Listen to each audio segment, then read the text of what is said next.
அபிராமி மேம்க்கா. நம்ம எல்லாரும் ஓகே எல்லாரும் இல்லை, நீ தான் வெளியிட தெரியுதா? இந்த கிட்டார் வச்சிருந்தாலே பொம்பளை. ஆனா உங்களுடைய பழைய பாட்டு கீழெல்லாம் போய் கமெண்ட்ஸ் பார்த்தேன். ஆனால் நீங்கள் சொல்லுங்கண்ணே, அவங்க சிங்கராக வரணும்னு நினச்சாங்க, பட் ஆக்டராக வந்துட்டாங்க. டான்ஸராக மட்டும் நான் இப்போ நல்லா பண்ணாங்க.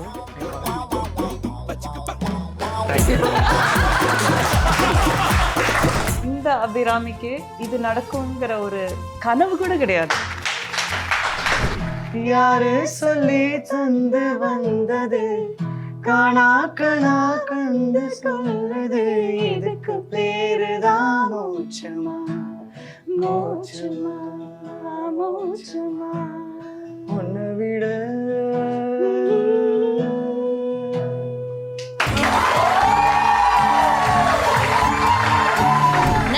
பிரபுதேவா, மடோனா செபாஸ்டின் மற்றும் அபிராமி கலந்து கொண்ட RJ விக்னேஷ் ஆபீஸ்ல ஜாலியோ ஜிம்கானா மூவி டீம் வரும் ஞாயிறு மதியம் 12 மணிக்கு.